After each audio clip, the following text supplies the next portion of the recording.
Hello, and welcome to the Get Lean and Eat Clean podcast. My name is Brian Grin. I'm a certified health coach, trainer, and author. And this podcast is for middle-aged men and women looking to optimize their health and get their bodies back to what it once was 10 to 15 years ago.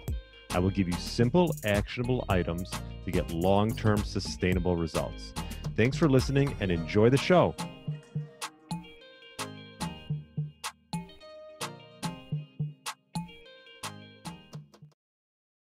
All right. Welcome to the Get Lean, Eat Clean podcast. My name is Brian Grin, and I hope you had a great weekend and enjoyed my last interview with Dr. Ted Naiman. We liked it so much. We're actually going to do an Instagram Live tonight, Tuesday night at 7:30 p.m. Central to answer any of your questions regarding the episode or anything else that comes to your mind regarding health and wellness. So look out for that. That'll be an Instagram Live Q&A with myself and Dr. Ted Naiman, and looking forward to doing that with him. But today I wanted to talk about, could your weekly workouts be doing more harm than good? Because essentially we talk about, and you've heard me talk with my friend Brad Kearns about chronic cardio. And chronic cardio describes a pattern of overly stressful cardiovascular workouts that last for too long and are conducted too frequently with insufficient rest periods in between.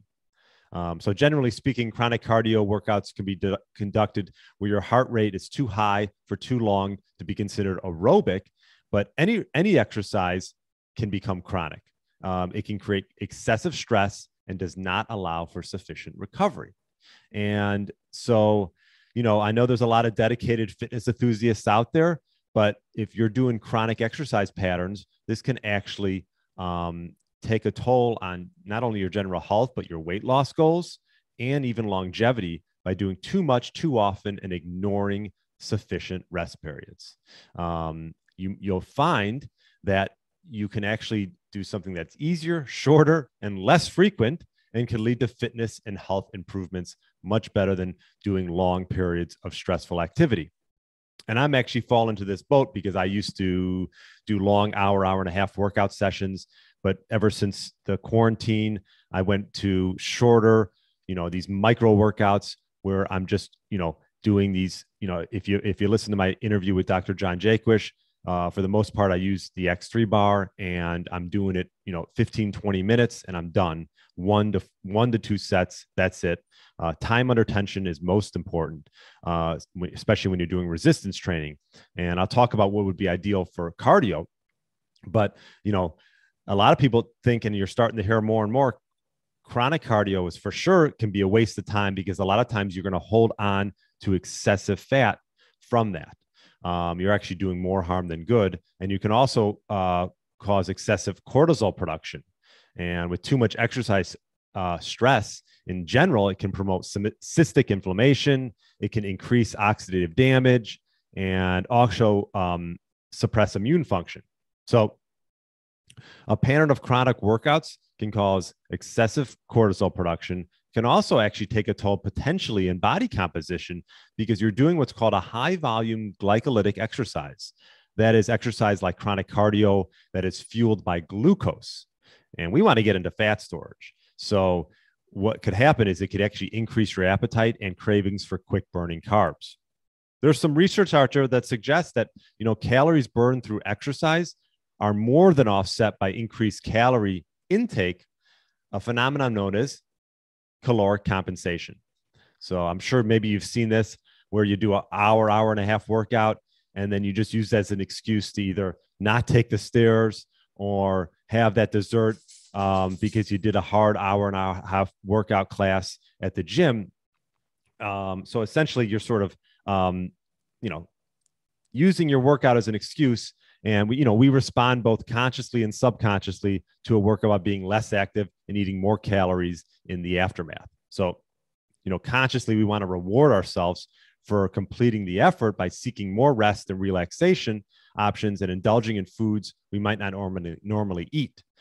In the other hand, if you're doing these micro quick workout sessions from, throughout the day, staying active and moving, nothing crazy, you're going to have more energy. You're going to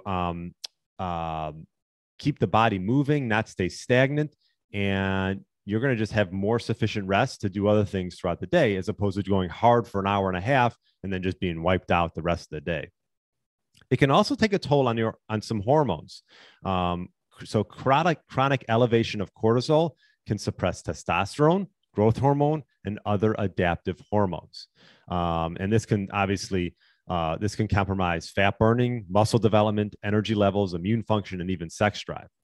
So sometimes too much does not work out. And I think in society, it's like, go hard or go home mentality. And that doesn't always, that's not always a benefit in the long run. Also, you talk about chronic cardio and running long distances, talk about repetitive impact on your knees and your ankles and your joints, reoccurring muscle fatigue. And this is going to lend to, obviously could lend to injury, overuse injuries. So we got to be watch out for that.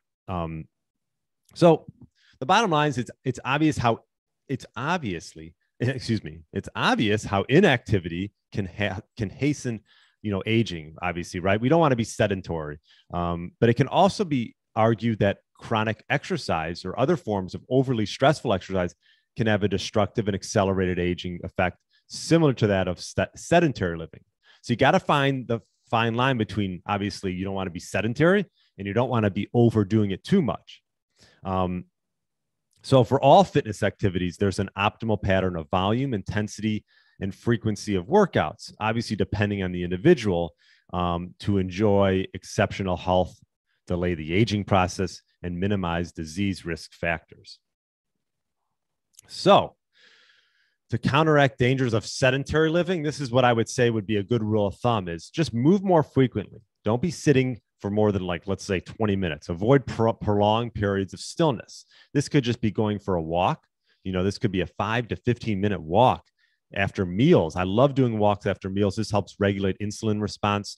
Now that it's dark and it's cold in Chicago, even after my meal at, let's just say 6 o'clock, I'll just go for a 20-minute walk. We have a treadmill down below, and that'll just help with my insulin response and digestion. But if you're asking yourself, what if you want to do something that's a little bit more, what type of cardio workout should you do? A good rule of thumb is a fat burning aerobic heart rate zone of 180 minus your age. So you're going to need to get a heart rate monitor.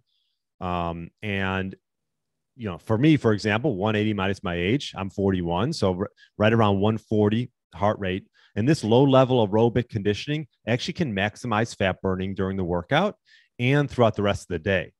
It's sort of that sweet spot. And aerobic exercise can also obviously strengthen your bones, your joints, connective tissue, and boost the immune system. So doing that from time to time would be great if you want to step it up a little bit, 180 minus your age. And then occasionally exercising, if you want to do occasional stints of this high intensity exercise where you go above 90% of your max heart rate. No need to exceed that. If you want to do some high intensity exercise, which I'm starting to do on what's called an echo bike. I have that down below in my basement.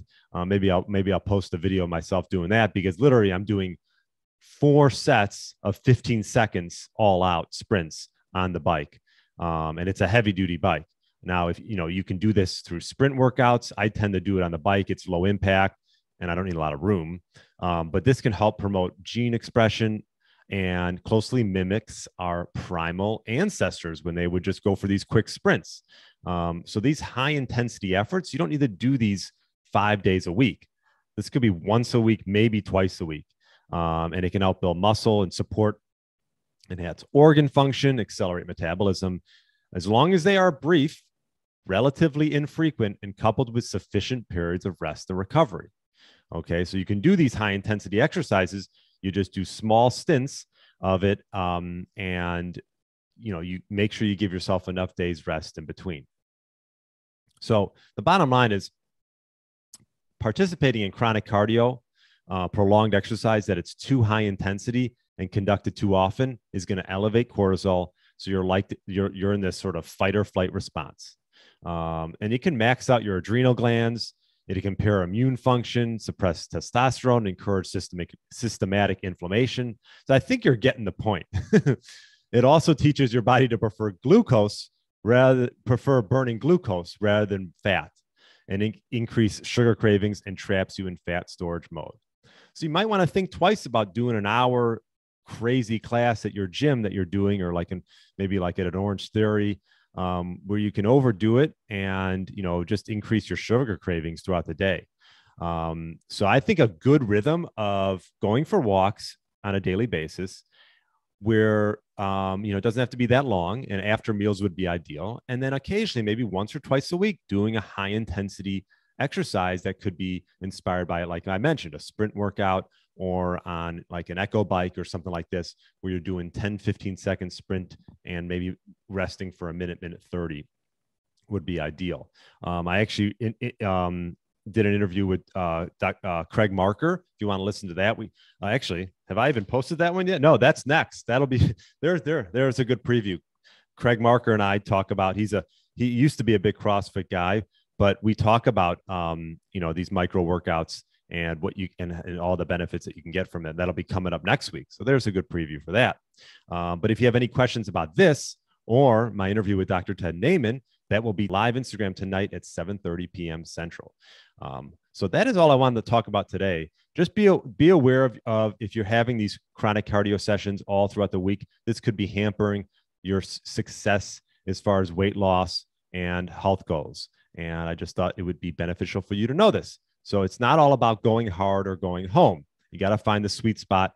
And this is when you can really get into burning fat instead of glucose.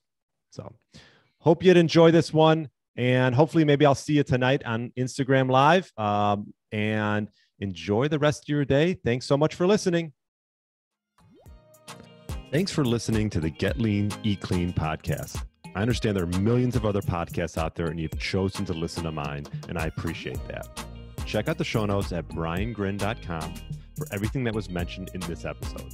Feel free to subscribe to the podcast and share it with a friend or family member that's looking to get their body back to what it once was. Thanks again, and have a great day.